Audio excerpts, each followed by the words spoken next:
No soy el primero que ha visto cosas en San Juan de Ulúa. Tampoco seré el último. Llevo casi 9 años trabajando como guía turístico en el fuerte. Desde el primer día, supe que el lugar tenía algo que no se puede explicar con palabras. No es solo la humedad que parece meterse hasta los huesos, ni el salitre que corroe las piedras centenarias. Es una especie de peso, como si las paredes respiraran, como si las sombras escucharan. Muchos se burlan de las leyendas. Los visitantes llegan emocionados, sacando sus celulares para grabar lo que creen que es una simple visita histórica. Y yo hago mi papel, claro. Les hablo de los piratas, de la colonia, de los esclavos encadenados, de los prisioneros políticos y de los fusilamientos. Les muestro la celda de Chucho el Roto, les narro cómo el mar se tragaba a los que intentaban escapar nadando en la noche. Y claro, siempre les cuento, con mi mejor voz dramática, el cuento del soldado fantasma que camina empapado entre los muros. Antes, yo también pensaba que era puro teatro, hasta que lo vi. Fue en septiembre, justo después del Día de la Independencia. Veracruz todavía olía a pólvora por los cohetes y la humedad era insoportable. Ese día llovió con ganas desde la madrugada y el cielo seguía encapotado, como si no supiera si quería soltar otro aguacero o dormirse de una vez. No hubo muchos visitantes esa tarde. Al final del recorrido me quedé solo, como siempre, esperando a que los últimos turistas salieran por la entrada principal. Me gustaba quedarme un rato más. El fuerte se sentía distinto sin gente, más honesto, como si sus secretos se soltasen poquito a poquito en la soledad. Fue cuando estaba cerrando el portón que lo escuché. ¡Mi capitán! Una voz de hombre, ronca, ahogada. Me detuve de golpe. Pensé que alguien se había quedado atrás, tal vez algún bromista queriendo asustarme. Regresé sobre mis pasos, alumbrando con la linterna. Pero no había nadie. Entonces lo vi, parado en la entrada del pasillo que da a los antiguos calabozos. Alto, delgado, cubierto de pies a cabeza con un uniforme viejo, como de los tiempos de la colonia, pero empapado, goteando agua sucia que se escurría por el suelo. Lo más raro era que, aunque no llovía ya, ese hombre parecía recién salido del fondo del mar. No dije nada, no me pude mover, solo vi cómo me miraba. Sus ojos, no sé cómo explicarlo, no estaban muertos, pero tampoco vivos, como si el mar le hubiera quitado todo lo humano y solo le hubiera dejado el rencor. Me dio la espalda y comenzó a caminar por el corredor oscuro. El sonido de sus botas chorreando agua resonaba con cada paso. Yo no podía pensar. Mis piernas se movieron solas y lo seguí, en silencio. Entró en una de las celdas viejas, la más profunda, la que siempre evitábamos en los recorridos porque olía peor que las otras. Cuando llegué, ya no estaba. Solo vi el charco de agua lodosa donde había estado parado. Esa noche no dormí.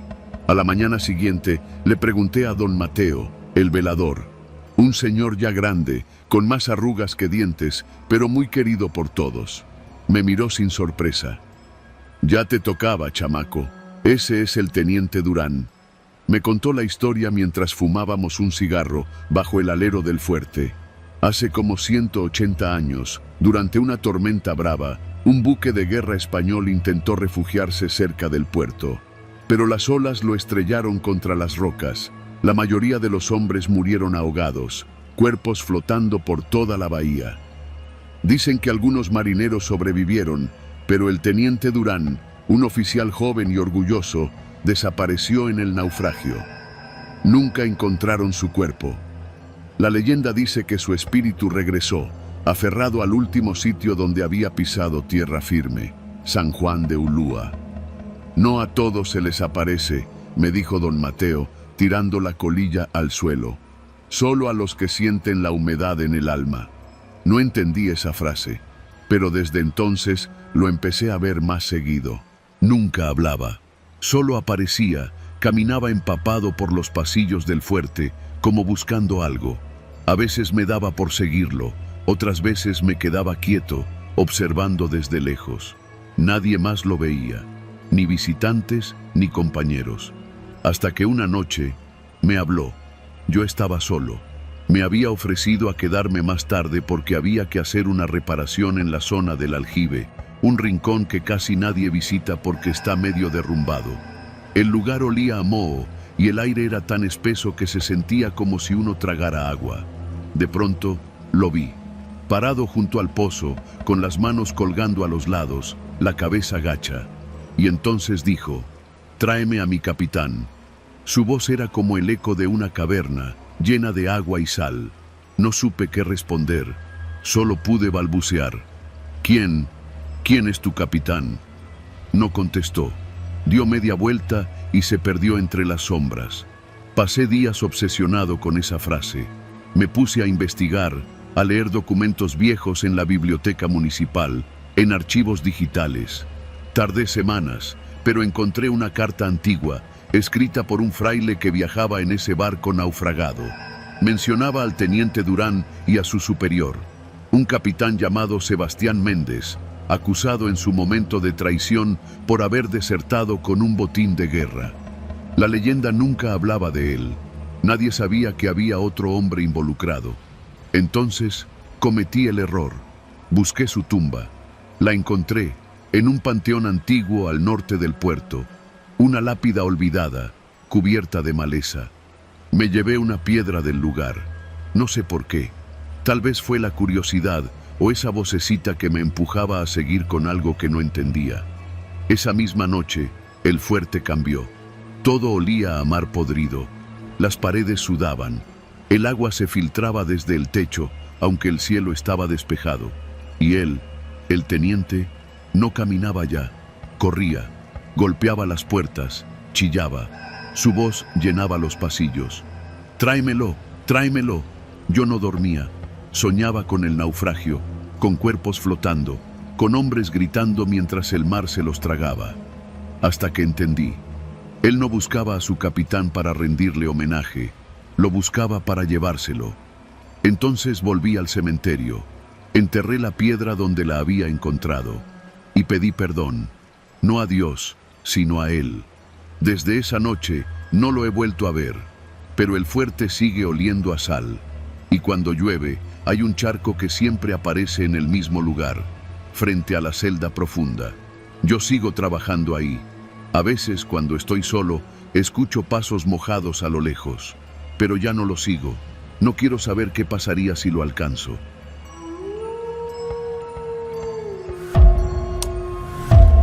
Nunca me había pasado algo así. Y eso que llevo más de 10 años en la milicia. He estado en zonas calientes de Tamaulipas, en la Sierra de Guerrero, incluso en la frontera de Chiapas con Guatemala, donde las balaceras y las desapariciones son cosa de todos los días. Pero lo que nos ocurrió esa noche en el desierto de Sonora, no hay entrenamiento que te prepare para algo así. Nos habían asignado a una operación de reconocimiento cerca de la zona de Caborca. Según inteligencia, ahí operaba un grupo de trasiego pesado que estaba armando laboratorios y rutas clandestinas. Nos mandaron en una unidad pequeña, 8 elementos, todos de confianza. Yo era el segundo al mando, después del teniente Ríos. El calor del desierto durante el día era insoportable, pero lo que nadie te dice es que por las noches ese mismo desierto se transforma. No solo baja la temperatura, cambia el aire, cambia el silencio, y uno empieza a escuchar cosas que no deberían escucharse. Instalamos campamento a unos 4 kilómetros de una vieja construcción abandonada, una especie de ex hacienda que, según el satélite, era usada ocasionalmente por los grupos para esconder armas o mercancía. Desde la distancia se veía desgastada, sin techo en algunas partes, con muros carcomidos por el sol y el viento. «Esa madre parece encantada», dijo Ramírez en voz baja mientras cenábamos raciones. Todos nos reímos, aunque sabíamos que no estaba bromeando del todo. Ramírez era el tipo que siempre echaba relajo, pero también tenía sus supersticiones. Era de Veracruz y había crecido escuchando historias de brujas, nahuales y muertos que caminan. Esa noche nos tocó hacer turnos de vigilancia. Me tocaba el segundo, de 1 a 3 de la madrugada, junto con Ramírez. El aire estaba seco y el viento soplaba como si se quejara. En serio, había algo en ese aire que no me dejaba estar tranquilo.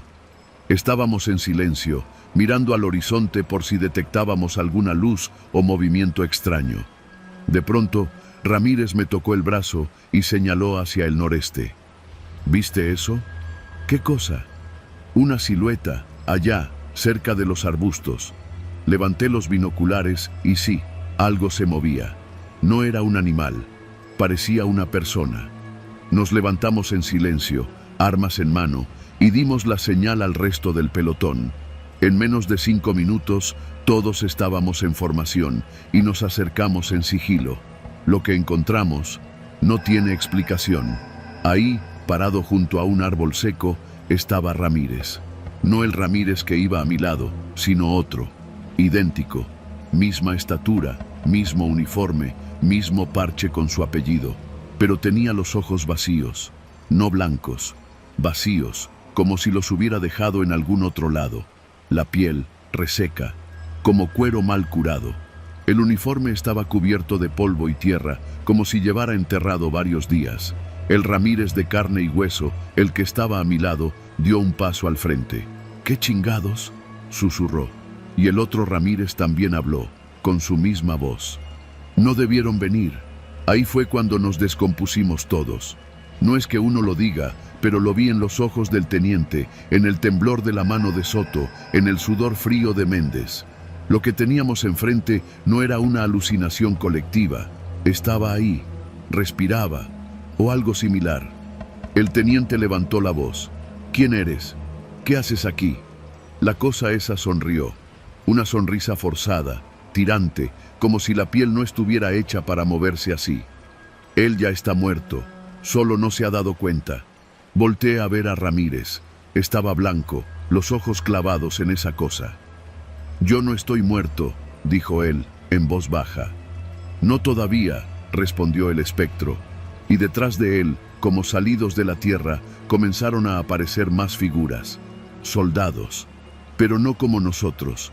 Eran como sombras con uniforme, algunos sin rostro, otros con los ojos quemados, todos de pie, como esperando una orden.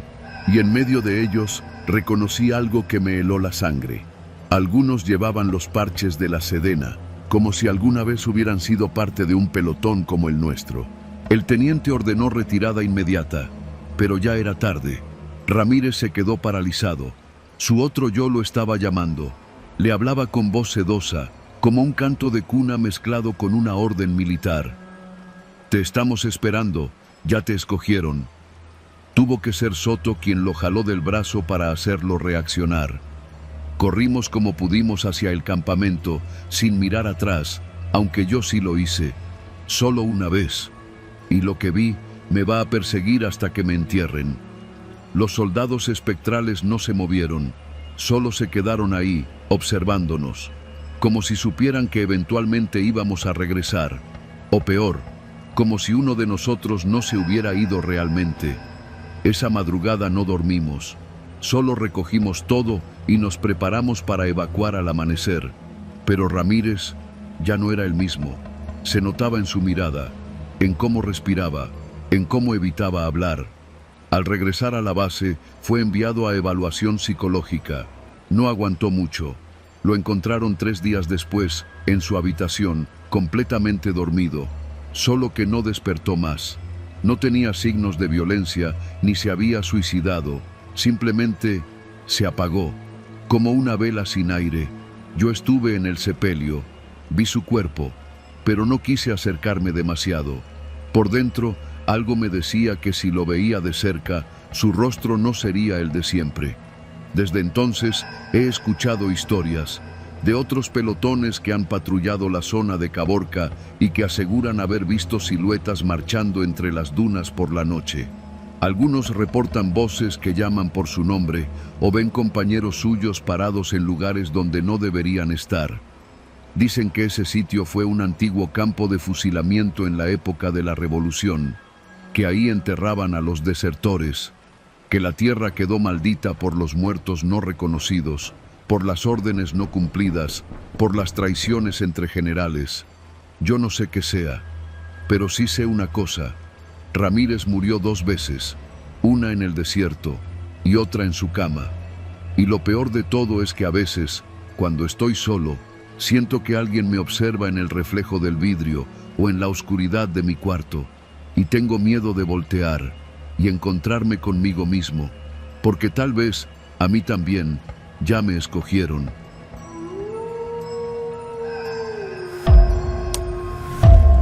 Siempre pensé que el miedo era una cosa mental, algo que uno se podía sacudir con lógica, como quien se sacude una telaraña del brazo. Pero eso fue antes de lo que me pasó en el Cerro de la Campana, allá por los límites entre Guerrero y Oaxaca. Un lugar donde el eco no siempre es tuyo, donde las pisadas no siempre tienen dueño y donde, si te quedas en silencio lo suficiente, puedes escuchar cosas que no te conviene entender. Yo me llamo Rodrigo. Soy guía de senderismo desde hace más de 15 años. He recorrido casi todo México a pie, siempre buscando cerros nuevos, caminos antiguos, cascadas escondidas. La Campana era una de esas rutas que me habían recomendado varios compañeros, pero que pocos se atrevían a pisar. Decían que no estaba bien marcada, que era fácil perderse, que el clima ahí cambiaba como mujer despechada. Pero la verdad es que eso no me detuvo. Al contrario, entre más peligroso sonaba, más ganas me daban de ir. Así que armé un grupo reducido, 4 personas de confianza que ya habían hecho rutas conmigo antes. Estaba Mario, mi compadre de toda la vida. Claudia, una enfermera de Cuernavaca que era más ruda que cualquiera de nosotros. Diego, un chavito de 20 y pocos que quería grabar el recorrido para su canal de YouTube. Y Luisa, una señora de Querétaro que parecía tranquila, pero que tenía una fuerza tremenda para la caminata. Nos encontramos un viernes en Tlapa, dormimos ahí, y el sábado en la mañana tomamos una camioneta rumbo a la falda del cerro. La idea era subir en 2 días. El sendero no era largo, pero sí empinado y sin mucha señalización. Nos habían dicho que en la cima había una vieja estación de telégrafo abandonada, construida durante la Revolución, y que desde ahí se podía ver hasta el mar en días despejados. Todo iba bien hasta que pasamos el mediodía. Habíamos caminado como unas 5 horas. El sol estaba en lo alto, pero ya se empezaba a sentir ese fresquito que solo dan las montañas cuando va cayendo la tarde. Fue entonces cuando lo escuchamos por primera vez. Una marcha, lejana, como si muchos hombres caminaran al mismo tiempo, todos con el mismo paso. Tum, tum, tum. El suelo parecía responder con un eco seco, como de botas militares. Al principio pensamos que era un camión o algún helicóptero lejano, pero no. El sonido venía de dentro del monte y no se movía, no se acercaba ni se alejaba. Solo seguía allí, constante, como si algo invisible marchara a nuestro alrededor, sin avanzar. ¿Ustedes también escuchan eso?, preguntó Mario, frunciendo el ceño. Sí, parece un desfile, ¿no?, respondió Claudia, sin soltar su bastón de caminata. No hay caminos por aquí para un desfile, le dije, intentando restarle importancia. Seguimos caminando, tratando de ignorar el ritmo cada vez más notorio. Y aunque nadie lo decía, yo notaba cómo los pasos se volvían parte del paisaje sonoro. Lo inquietante no era el sonido en sí, sino su persistencia. Cada vez que nos deteníamos a descansar, ahí seguía, siempre en la misma dirección, como si girara a nuestro alrededor, oculto entre los árboles. Cuando cayó la noche, armamos el campamento a un costado de una vereda angosta. Prendimos una fogata, comimos atún con galletas saladas y compartimos unos tragos de mezcal. Diego intentó grabar el sonido, pero su celular no captaba nada, ni un susurro. Lo reproducía todo con silencio, como si el bosque se tragara el audio. Ya está, dijo, frustrado. Esto va a parecer una mentira. Luisa se quedó viendo al fuego. No había dicho mucho durante el camino, pero esa noche se soltó. Mi abuelo era de por aquí. Decía que en este cerro se perdió un regimiento completo durante la Revolución. Soldados federales, según él. Venían a tomar un puesto zapatista, pero nunca llegaron. Nunca encontraron los cuerpos, ni armas, ni botas, nada. Solo huellas que se detenían en seco. Decían que el monte se los tragó. Nadie respondió. Nos fuimos a dormir temprano, cada quien con su propia versión del miedo rondando en la cabeza. A medianoche me despertó el sonido. La marcha seguía ahí, pero más cerca. Ya no era lejana ni constante. Ahora se sentía irregular, como si algunas filas avanzaran más rápido que otras. Y lo peor, se oían voces, no gritos, no órdenes, murmullos, frases sueltas, entrecortadas, como de soldados hablando bajo, sin saber que los escuchaban. Me asomé fuera de la tienda, todo oscuro, solo la luna y el chisporroteo casi muerto de la fogata. Pero el sonido venía del bosque, y esta vez algo lo acompañaba. Un olor a pólvora vieja, a tela húmeda, a sudor rancio. Me giré para despertar a Mario, pero ya estaba sentado, con los ojos abiertos. «No estás soñando», me dijo. Luisa también se había levantado. Caminaba descalza, como sonámbula, con los brazos colgando a los costados. «¡Luisa!», le grité, pero no reaccionaba. Claudia salió detrás de ella, tratando de detenerla, pero la señora se internó entre los árboles sin decir una sola palabra. Corrimos tras ella. Lo que pasó dentro del bosque no tiene sentido. Nos adentramos entre las ramas, siguiendo a Luisa, pero el camino se volvió extraño, como si los árboles se hubieran cerrado detrás de nosotros. De pronto no podíamos ver la luz de la fogata. No se oía nada, ni grillos, ni viento, solo la marcha. Y entonces los vimos, sombras, cuerpos sin rostro, siluetas uniformadas que caminaban en formación como una tropa antigua. Atravesaban los árboles sin mover una sola rama.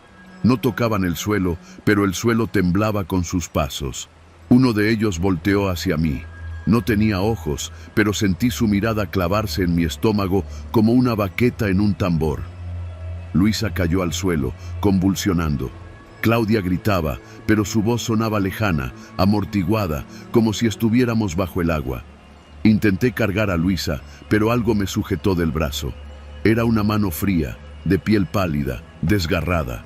No había cuerpo, solo una mano, salida de la nada. «¡Rodrigo!», gritó Diego desde alguna parte. «¡Por acá!». Corrimos hacia su voz. No sé cuánto tiempo pasó, pero cuando logramos salir del bosque, la fogata aún ardía y el cielo empezaba a aclararse. Luisa despertó horas después. No recordaba nada. Solo dijo que soñó con una iglesia llena de soldados muertos, todos con las bocas cosidas y las manos atadas, que le hablaban sin hablar, que la querían con ellos. Empacamos y descendimos sin decir una palabra más. Nunca volvimos a hablar de lo que pasó. Diego borró los videos. Claudia se mudó al norte. Mario ya no quiso volver a caminar cerros. Luisa murió 2 meses después. Infarto, dijeron. Pero su hija me escribió. Me dijo que en la última semana de su vida, Luisa se levantaba a las 3 de la madrugada, se ponía firme como soldado y murmuraba nombres que no eran suyos. Apellidos antiguos, nombres sin rostro. Hoy, cada vez que alguien me pide que los lleve a la campana, digo que está cerrada por derrumbes. Mentira. La verdad es que hay algo allá arriba que sigue marchando. Y si lo escuchas, no te detengas, ni mires atrás. Porque hay regimientos que nunca dejaron de obedecer órdenes, aunque ya estén muertos.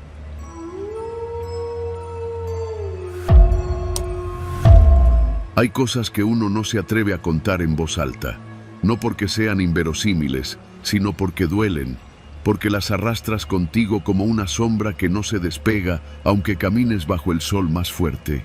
Esto que voy a decir, lo cuento por primera vez, no para que me crean, sino porque desde entonces no duermo bien.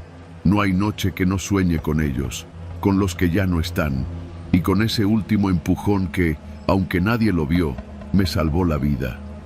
Era el año 2023 y nos enviaron a un operativo en la sierra de Petatlán, en Guerrero.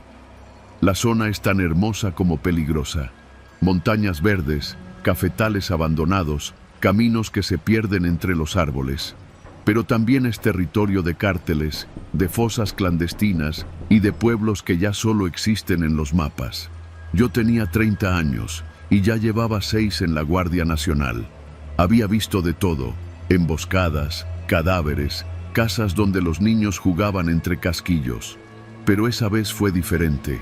Nos habían informado que en un paraje conocido como La Culebra, al sur de un pueblo llamado El Camalote, se había establecido un grupo armado. Íbamos 12 elementos en 2 camionetas, con el sol cayendo a plomo sobre nuestras espaldas y la radio apenas dando señal entre interferencias. Nos dijeron que era una revisión de rutina, pero todos sabíamos que eso no existía allá arriba. El camino era una brecha angosta, con barrancos de un lado y riscos del otro. Avanzábamos lento, con los rifles listos, oliendo el miedo aunque nadie lo admitiera. Yo iba en la segunda camioneta, al fondo, justo al lado del chofer, un morro de nombre Carlos, de apenas 22 años. Estaba temblando aunque hacía calor. ¿Siempre así de feo aquí, mi sargento?, me preguntó, sin mirarme. Feo es cuando está todo en silencio, como ahora, le dije. Y sí, silencio. Ni pájaros, ni chachalacas. Nada. Cuando llegamos a la cima del camino, vimos la brecha partirse en 2. A la izquierda, descendía hacia un cañón estrecho. A la derecha, se alzaba una vereda empinada que terminaba en una especie de planicie. El comandante decidió que subiríamos. Desde ahí se ve todo el valle, dijo. Nadie discutió. Subimos a pie los últimos 500 metros. El calor nos pegaba en la nuca y el sudor nos escurría por dentro del chaleco. Al llegar, algo me incomodó. No era el paisaje, que era espectacular, ni el hecho de que no había rastro de enemigos. Era otra cosa, un olor quizás, no de muerto, sino de tierra podrida, como si algo allá abajo estuviera fermentando. Montamos guardia por turnos. Yo estuve desde las 2 hasta las 4 de la tarde. Fue durante mi guardia que empecé a ver cosas raras. Primero, pequeñas sombras que se movían rápido entre los árboles, como animales, pero sin hacer ruido. Luego, una figura que parecía humana, parada entre los arbustos, mirando hacia nosotros. Cuando apunté con el arma, ya no estaba. No dije nada. ¿Cómo lo iba a decir?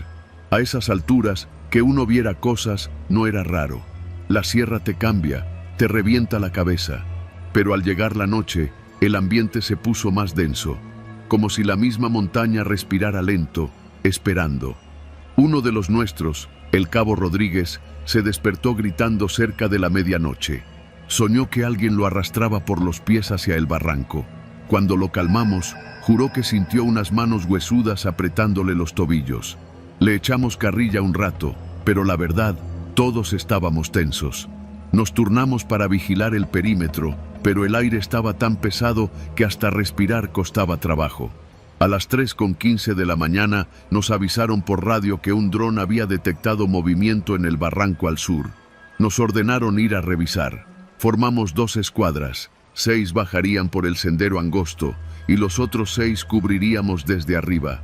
Yo fui en el grupo que bajó. El sendero era resbaloso, lleno de piedras sueltas y raíces. Cada paso era un riesgo.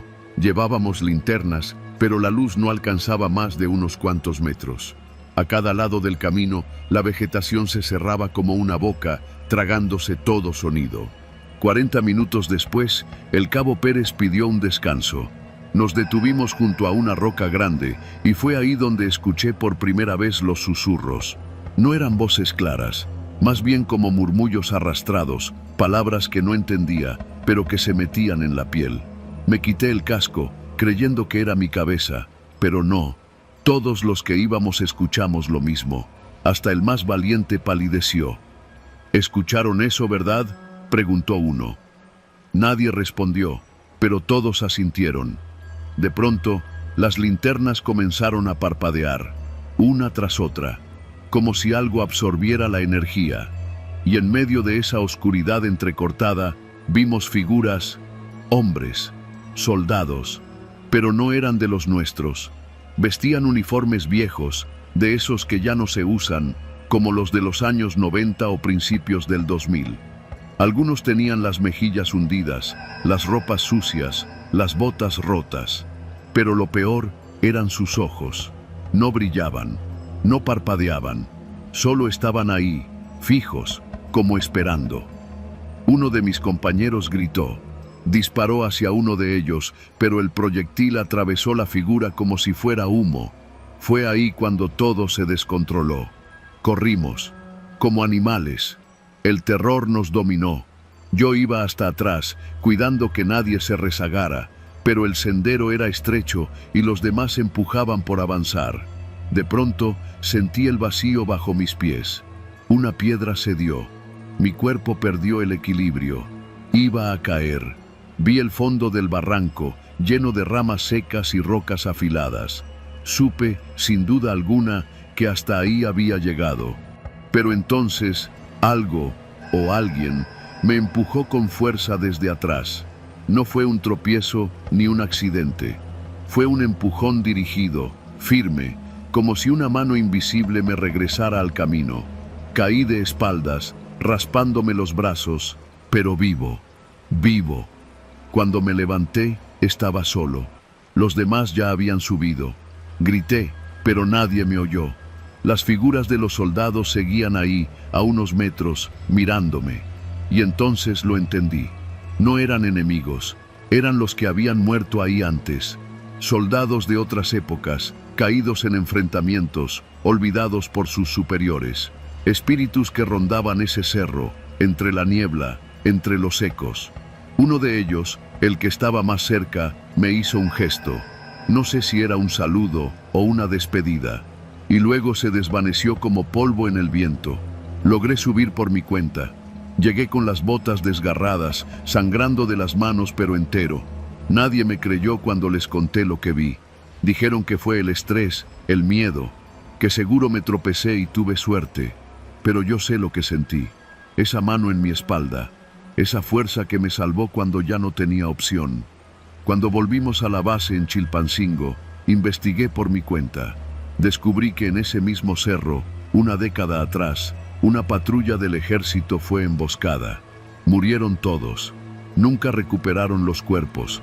Los declararon desaparecidos. Ahora, cada que miro mi uniforme colgado, pienso en ellos, en los que no volvieron, en los que siguen ahí arriba, entre los árboles, vigilando, protegiendo. Y cada vez que camino por un cerro o escucho el crujir de ramas en la noche, sé que no estoy solo. Porque una vez, en el borde de la muerte, recibí el último empujón, y fue de uno de ellos.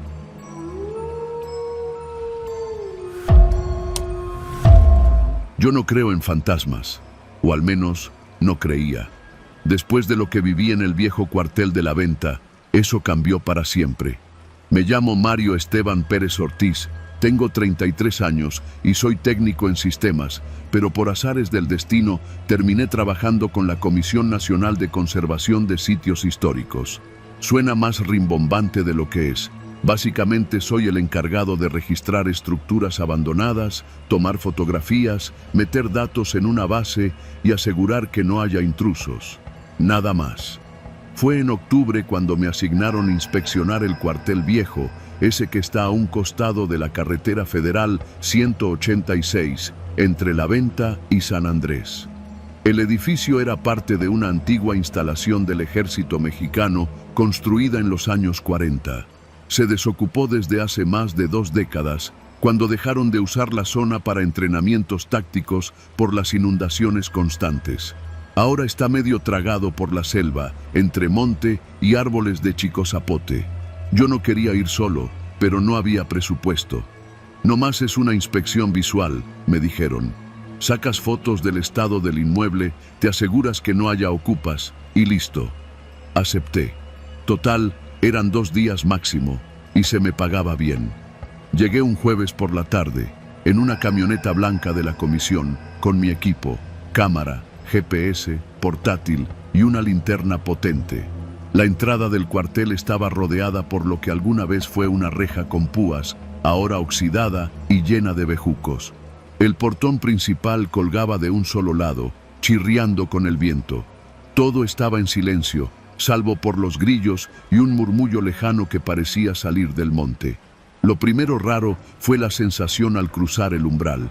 No era miedo, era otra cosa, como si el aire se volviera más espeso. Me encogí de hombros y seguí. Pasé por los dormitorios, las duchas, la armería vacía. Todo era lo que esperaba: polvo, murciélagos y grafitis.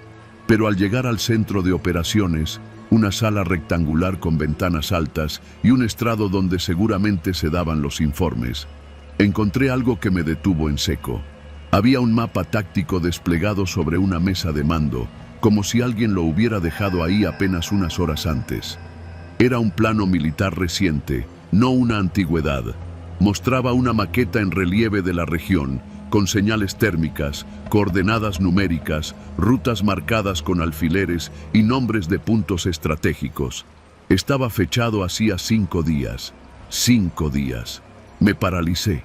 No había señal de vida en todo el recinto, y sin embargo, ese mapa no estaba empolvado ni dañado por la humedad. Parecía vivo. Incluso tenía una luz LED prendida en una de las esquinas. Me acerqué con el corazón palpitando. Sobre el mapa había nombres escritos con plumón rojo: Z roja, Unidad Centinela, Objetivo 6, Extracción 05:30 horas. No entendía nada. Tomé fotos con la cámara y cuando quise sacar el celular para hacer una nota de voz, vi que no tenía señal. Nada, ni una rayita. Eso no era raro en la zona, así que seguí inspeccionando. Quise revisar la oficina del comandante, al fondo del corredor. La puerta estaba cerrada, pero no con candado. Empujé con fuerza hasta que se abrió con un golpe seco. Dentro, todo estaba cubierto de polvo, excepto una radio militar encendida con estática. La toqué. Estaba caliente. Eso sí me heló la sangre. De pronto, una voz emergió del aparato. Unidad Delta, aquí Z roja, informando presencia hostil en perímetro norte. Responder. Brinqué como si me hubieran picado. La voz era metálica, distante, pero clarísima. No era una grabación, era una transmisión en tiempo real. Volvió la voz. Delta, repito, presencia confirmada. Hostil no humano. Solicito refuerzos. En ese momento sentí un zumbido en los oídos, como si algo pasara a través de mí. Afuera, los árboles se movieron con fuerza, aunque no había viento. Algo cayó en el techo con un golpe seco. Corrí hacia la salida, pero al mirar por la ventana, vi algo imposible. En la explanada frente al edificio había soldados. Pero no eran soldados vivos. Eran siluetas borrosas, uniformadas, caminando en formación, con los rostros desfigurados o ausentes. Se movían con precisión, como si siguieran órdenes, portando armas que parecían más sombras que objetos reales. Estaban ejecutando un entrenamiento táctico. Me agaché, sin saber qué hacer. El zumbido regresó, ahora más fuerte. Todo en mí me decía que corriera, que huyera de ese lugar maldito, pero algo me obligó a quedarme. Era como si una fuerza invisible me sujetara los tobillos. Tomé la cámara, grabé lo poco que pude, aunque la lente fallaba, y el video salía distorsionado. Las sombras de los soldados se movían por las instalaciones, entrando y saliendo de los cuartos, vigilando el perímetro, organizándose. No era una simple aparición, era una operación militar desde el más allá. Empezaron a sonar disparos. No eran balas reales, sino ecos, retumbos huecos que sacudían las paredes. Bajé al sótano, temblando. Allí encontré algo aún más perturbador. Un muro entero cubierto con reportes escritos a mano. Eran partes militares, con fechas que iban desde 1950 hasta 2022. El último estaba fechado hacía 3 días. 3 días. Lo leí con cuidado. Z roja mantiene control parcial del perímetro. Entidades hostiles detectadas en zona de comando. Se recomienda no evacuar. Se continúa la operación desde punto cero. Misión sin término. Personal caído. Irrelevante. Seguimos bajo órdenes. Ese "seguimos bajo órdenes" me perforó el alma. Era como si esos soldados muertos estuvieran condenados a patrullar eternamente, cumpliendo una misión que ya nadie recuerda. Quise huir. Corrí escaleras arriba, salí al pasillo, pero todo estaba transformado. Las paredes estaban cubiertas de lodo, como si hubieran sido abandonadas por décadas más. Las luces parpadeaban, aunque no había electricidad en todo el lugar. De pronto, frente a mí, se materializó uno de los soldados. Lo vi de frente. Tenía media cara arrancada, como si una explosión lo hubiera partido. Su uniforme estaba desgarrado, pero limpio. Me miró con ojos vacíos, pero conscientes. Levantó su arma, apuntándome. Yo grité, pero no disparó. Solo dijo: «Civil identificado, no interferir, manténgase fuera del perímetro». Y desapareció. Salí corriendo del cuartel como un poseso, tropezando entre raíces y ramas. Llegué a la camioneta, que milagrosamente encendió. Manejé sin detenerme hasta Paraíso, donde fui directamente a la comandancia de policía. Nadie me creyó. Claro que no. Mostré las fotos, los videos. Todos estaban corrompidos, como si nunca los hubiera tomado. Pero yo sé lo que vi.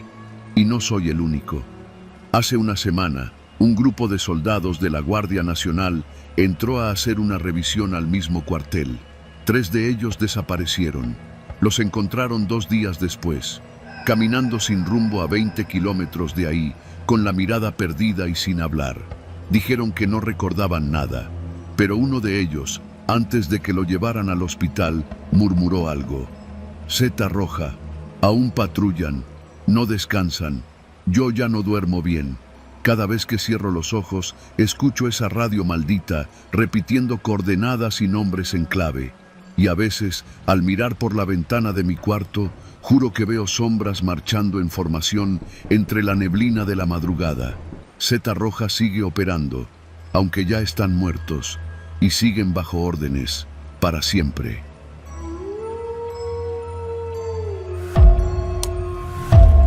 Yo no crecí con miedo a los muertos. Mi abuelo decía que quien teme a los difuntos es porque algo les debe. Así que cuando me enlisté en el ejército mexicano, no pensé que el miedo tendría cara de espectro. Nunca imaginé que serían los caídos quienes más pesar me causarían.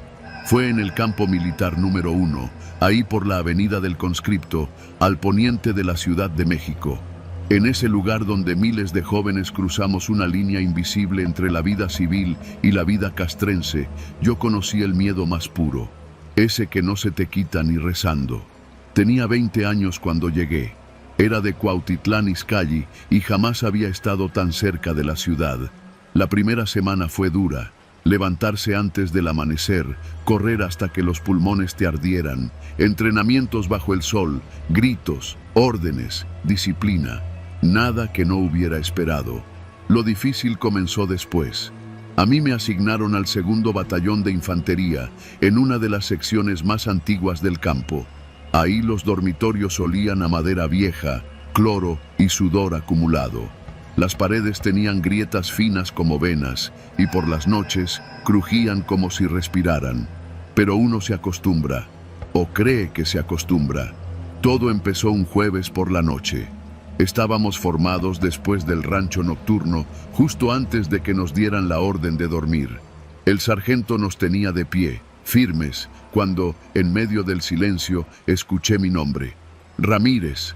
No fue un grito, tampoco un susurro. Fue una voz clara, ronca, como de alguien que acababa de despertar. Y lo más extraño, provenía de detrás de mí, pero no había nadie. Volteé disimuladamente. Pensé que era una broma.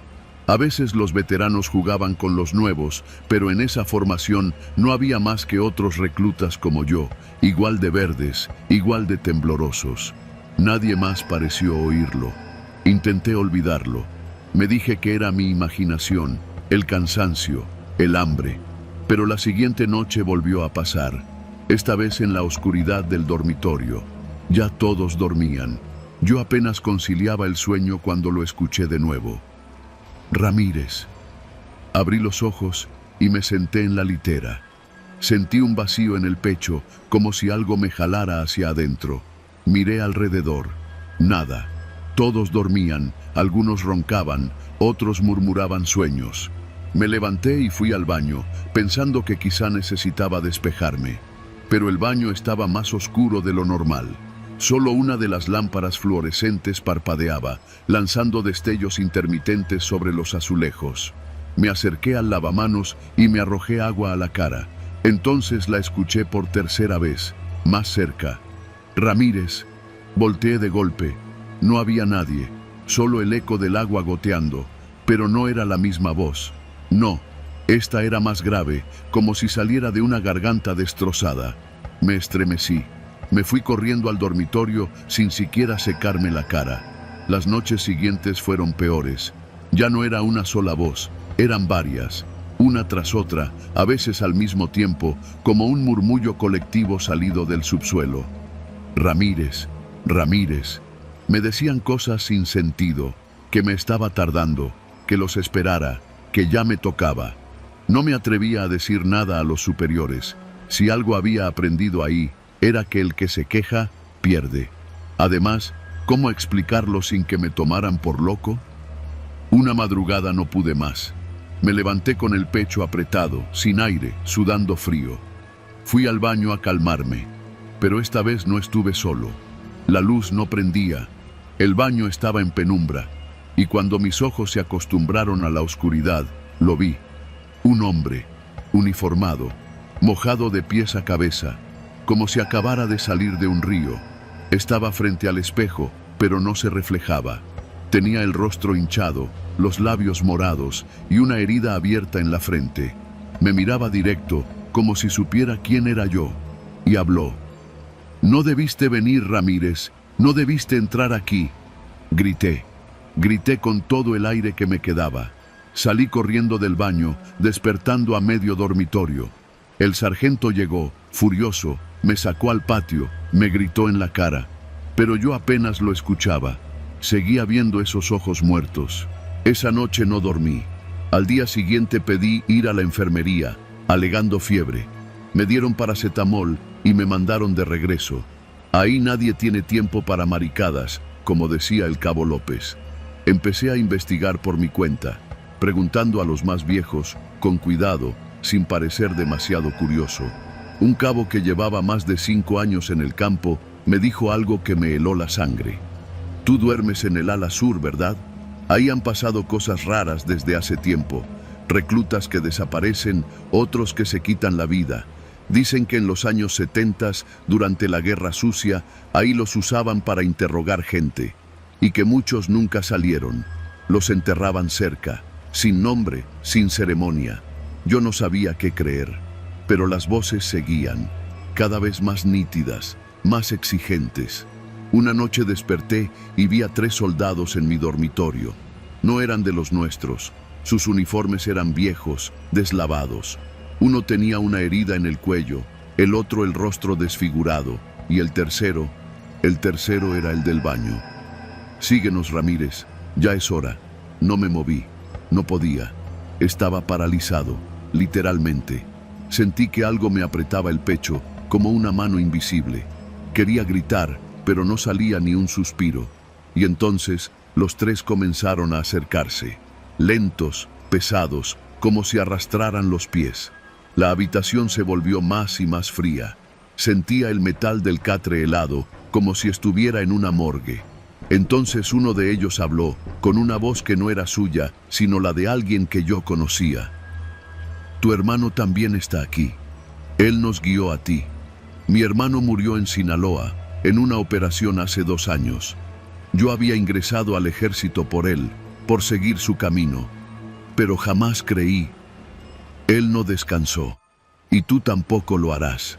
Fue en ese momento que me desmayé. Desperté en la enfermería. Dijeron que había tenido un episodio de agotamiento. Nadie mencionó lo de los espectros, pero en mis brazos tenía marcas, moretones, como dedos apretando con fuerza. Ese mismo día pedí mi baja. Lo hice con miedo, con vergüenza, pero con la certeza de que si me quedaba, algo peor me iba a pasar.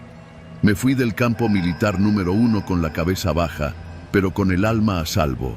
O eso pensé, porque desde entonces, de vez en cuando, aún en mi casa en Izcalli, cuando la noche está más callada de lo normal, escucho un murmullo. Ramírez, ya no me paraliza, ya no grito, solo cierro los ojos y espero que esta vez no me encuentren, porque sé que siguen buscando, porque los muertos no olvidan y algunos nombres, aunque los borres de la lista, ellos los siguen llamando.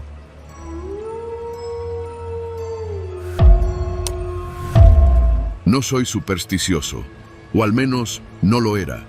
Durante más de 15 años serví como sargento en el ejército mexicano. Fui entrenado para no cuestionar, para actuar rápido, para mantener la mente fría. En el campo, cuando estás rodeado por el estruendo de disparos o el grito desesperado de los heridos, no hay lugar para miedos irracionales. O eso pensaba. Mi historia ocurrió hace poco, cuando fui asignado al resguardo nocturno del campo militar número 1, al poniente de la Ciudad de México. Para muchos, ese lugar no es más que un centro de operaciones, oficinas y espacios de entrenamiento. Pero los que llevamos años ahí sabemos que guarda secretos, cosas que no aparecen en ningún informe oficial. Todo empezó una noche de martes. Serían como las 23 horas cuando me tocó relevar al guardia anterior en la caseta cercana al patio de formación. Esa explanada es enorme. De día está llena de movimiento, cadetes marchando, oficiales inspeccionando, banderas ondeando con ese sonido seco que solo entiendes si estuviste alguna vez en el ejército. Pero de noche, el lugar es otra cosa.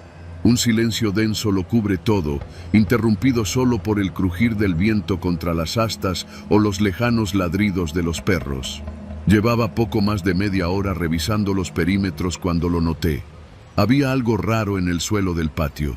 A pesar de que el concreto estaba seco, no había llovido desde hacía varios días, se veían huellas. Huellas de botas militares, frescas, profundas, marcadas como si alguien hubiera pasado apenas unos segundos antes. Me acerqué. Estaban alineadas. Y no eran de una sola persona. Eran docenas, tal vez más. Huellas de marcha, como si un pelotón entero hubiera desfilado por el patio sin que nadie lo hubiera visto. Lo primero que pensé fue que algún grupo había hecho prácticas nocturnas, pero no tenía sentido. Yo estaba de turno y no había registrado ninguna actividad programada. Seguí el rastro. Las huellas salían desde la esquina norte del patio, pasaban frente al mástil de la bandera y se dirigían en línea recta hacia el viejo edificio administrativo. Esa construcción lleva años cerrada. Se supone que está en remodelación, pero nunca hay trabajadores. Está clausurada, con cadenas en las puertas y sellos oficiales. Y sin embargo, las huellas terminaban justo ahí. No había regreso, ninguna vuelta, como si ese pelotón invisible hubiera entrado al edificio y se hubiera desvanecido. Me quedé mirando por varios minutos. No había cámaras apuntando directamente a esa zona. Saqué mi linterna, le di varias vueltas al perímetro, revisé ventanas, puertas.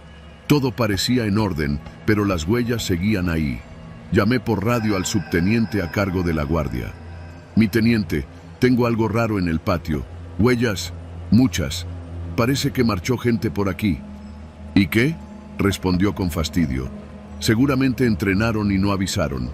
Pero no hay rastros de regreso. Terminan en el edificio viejo. ¿Quieres que mande una patrulla a revisar un edificio clausurado por unas huellas? Haz tu trabajo, Mendoza. Colgué. El subteniente no iba a mover un dedo, así que regresé a mi puesto, pero la inquietud ya me había invadido. La noche siguiente, regresé al mismo punto. Antes de iniciar la ronda, me aseguré de que no hubiera huellas. El patio estaba limpio, tal como debía estar. Pasaron las horas sin novedad, hasta que, de nuevo, alrededor de las 2 de la madrugada, aparecieron. Esta vez las vi formarse. Sí, se formaron frente a mis ojos. Primero una, luego otra, luego cientos. El concreto crujía con cada marca, como si el peso de los pasos fuera real. Se hundían con fuerza. Eran rítmicas, una marcha perfecta. Pero no había nadie. Mi corazón golpeaba el pecho. Sentí que me estaba volviendo loco. Retrocedí, pero no podía dejar de mirar. Era como si algo invisible, una presencia antigua y rigurosa, cruzara el patio cada madrugada. Y entonces, escuché el eco de las botas. No era viento, no era mi imaginación. Eran pasos, muchos. El sonido hueco y seco de un escuadrón avanzando con disciplina. El repiqueteo se aproximaba, cada vez más fuerte, hasta que pareció pasar a unos metros de mí. Fue la primera vez en mi vida que quise correr. no por miedo a un enemigo de carne y hueso, sino por el terror de lo que no entendía. Pero no lo hice. Me quedé quieto, mirando el desfile invisible. Mis piernas temblaban, y en medio de ese desfile silencioso, escuché otra cosa. Una voz, susurrada, apenas perceptible, como traída por el viento, me dijo: «Presente, mi sargento». No había nadie, y sin embargo, esa voz resonó clara, grave, como de alguien que había respondido a un pase de lista. Esa noche no dormí, y al día siguiente pedí hablar con el coronel. No me creyó del todo, pero debió ver algo en mis ojos, porque accedió a revisar las cámaras del perímetro. No se veía nada, pero cuando enfocamos la zona del patio a las 2 de la mañana, algo me heló la sangre. La bandera se movía, no había viento, ninguna ráfaga, pero ondeaba con lentitud, como si alguien invisible estuviera marchando bajo ella. Esa fue la primera vez que me hablaron de lo que ahí llaman el Batallón de los Caídos. Un rumor entre veteranos. Dicen que en ese campo, durante los años 70 y 80, hubo desapariciones forzadas, soldados enviados a misiones de las que nunca regresaron, gente enterrada en fosas, olvidada por la historia, ignorada por el gobierno. Algunos aseguran que esos hombres todavía marchan, cumpliendo órdenes que nadie dio, atrapados en un ciclo eterno de obediencia y muerte. Quise olvidarlo. Me cambiaron de turno, me alejaron del patio, pero no dejó de pasar. Una noche de viernes, una joven cadete corrió hacia la enfermería gritando. La encontraron sentada en una esquina, con la mirada perdida, murmurando: «Están en formación, están en formación». No volvió a hablar. La dieron de baja semanas después, por inestabilidad psicológica. Los rumores crecieron. Un soldado se negó a hacer guardia cerca del edificio viejo. Lo encontraron al día siguiente encerrado en los baños, con las botas puestas al revés y repitiendo en voz baja: «21, presente. 22, presente». Yo traté de seguir con mi vida. Me aferré a la rutina, pero cada vez que pasaba por ese patio, aún de día, sentía algo, una presión en el pecho, como si alguien me observara desde filas invisibles. Un domingo decidí regresar de civil, fingiendo que olvidé unos documentos. Caminé solo por el patio. Estaba vacío, soleado. Pero al acercarme al mástil, vi algo nuevo. Una línea de nombres tallados en el concreto, justo al borde del asta. Nombres que no aparecían en ningún archivo militar. No eran inscripciones oficiales, eran como grabados a mano. Nombres simples, con fechas, sin rangos, como si alguien los hubiera escrito con una navaja, uno por uno. Y ahí, entre esos nombres, encontré uno que me paralizó. Mendoza R. Fecha: 17 de octubre, 1981. Mi padre. Él fue soldado. Nunca me habló de su tiempo en el ejército. Desapareció cuando yo era niño. Siempre me dijeron que había muerto en un accidente, pero nunca hubo cuerpo. Nunca hubo entierro. Y sin embargo, ahí estaba su nombre, grabado en ese patio donde marchan los que ya no están. Desde entonces no he vuelto. Pedí mi baja definitiva. Ahora trabajo como vigilante privado en una empresa cualquiera, con cámaras que sí muestran lo que deben y pasillos donde no se escucha más que el zumbido de las luces. Pero algunas noches, sobre todo en fechas patrias, sueño que estoy de nuevo ahí, parado en medio del patio, con el pecho henchido y la voz temblando, mientras grito pase de lista. Y una por una, esas voces responden: «Presente, mi sargento, presente, presente», hasta que llega la última, y esa siempre es la de mi padre.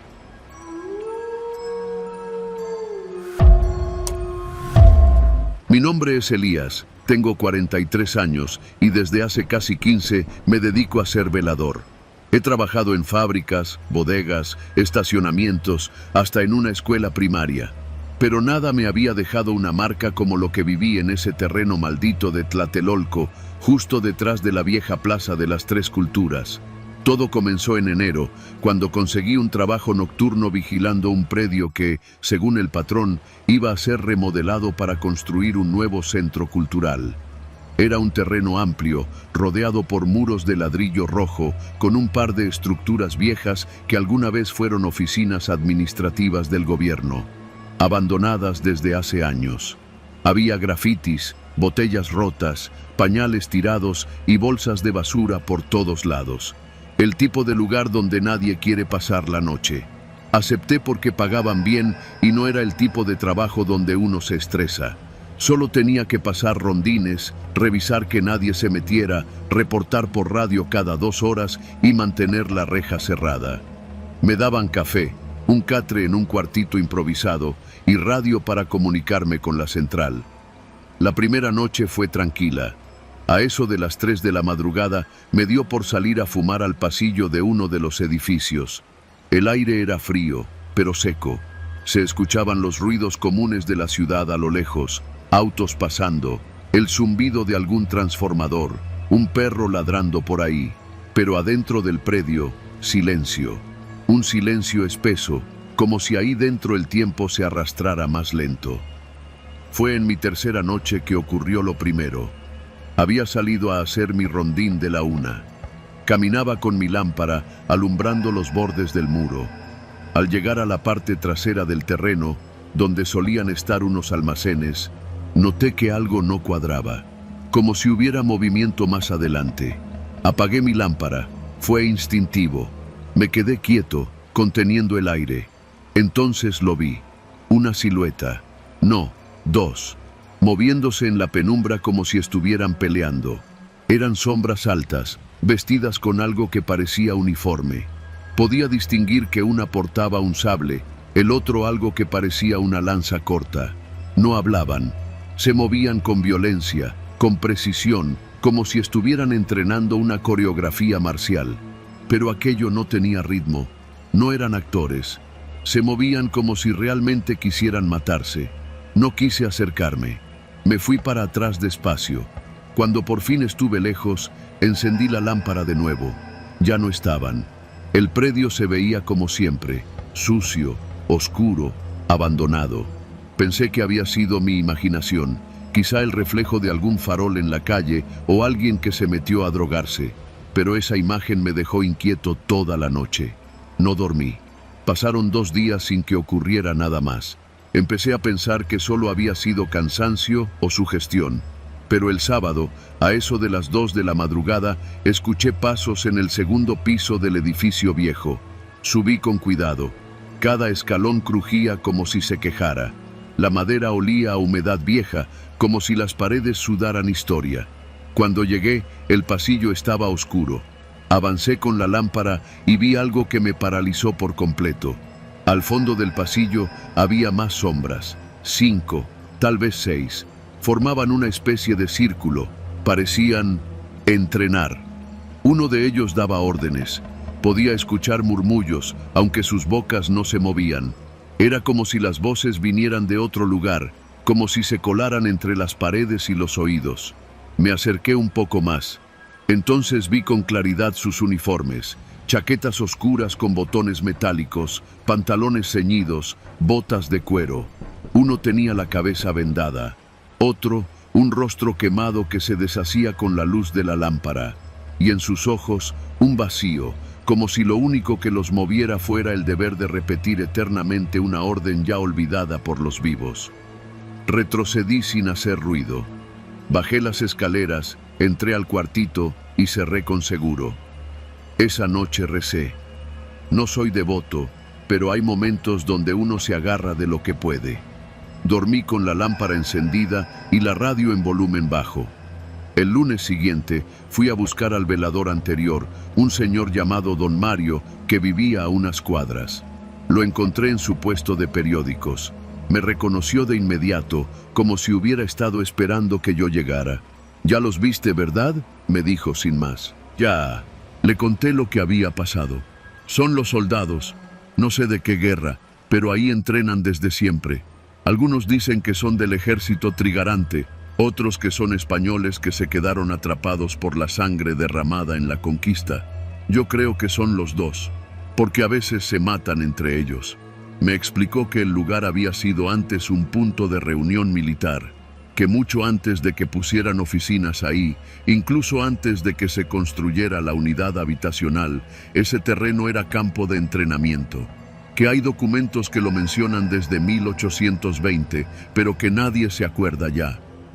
El que se queda mucho tiempo, se les pega, me advirtió. No le creí del todo, pero volví con la cabeza más inquieta que nunca. En la siguiente semana, las apariciones se volvieron más frecuentes. Las sombras ya no solo se veían a lo lejos, comenzaron a aparecerme más cerca. Una vez, vi a uno de ellos parado frente al espejo del baño. No tenía reflejo, solo su silueta, firme, como si esperara que yo le hablara. Otro día, encontré huellas de botas marcadas con tierra mojada que llevaban hasta la entrada del cuarto donde dormía. Afuera no había llovido. La noche que casi me vuelvo loco fue cuando escuché gritos, no humanos, gritos de guerra, gritos de muerte, y luego el rechinar de espadas, el retumbar de cañones lejanos, el silbido de las balas pasando por encima de mi cabeza, como si todo el predio se hubiera convertido, por unos minutos, en un campo de batalla del pasado. Corrí, salí sin avisar, sin cerrar reja, sin tomar mi radio, solo corrí. No regresé por 3 días, hasta que el patrón me llamó y me amenazó con despedirme si no volvía. Tenía familia que mantener, así que regresé. Pero algo en mí ya se había quebrado. La última noche lo vi, no una sombra, un hombre, de carne, hueso y ceniza. Estaba parado justo en medio del patio, bajo la luz tenue del farol. Tenía el uniforme deshecho, el rostro lleno de sangre seca y la mirada clavada en mí. No se movía, no hablaba, solo me observaba. Sentí que su odio me atravesaba como lanza. De pronto, todos los demás aparecieron, decenas de ellos, uno a uno, saliendo de entre las paredes, del suelo, del aire mismo. Formaron filas. Levantaron sus armas invisibles y comenzaron a marchar alrededor del terreno. El eco de sus pasos era real, tan real como mi miedo. Me escondí. Solo eso podía hacer. Desde el cuarto, los vi pasar por la ventana.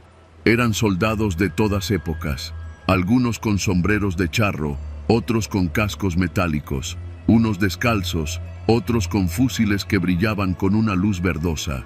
Y todos tenían algo en común.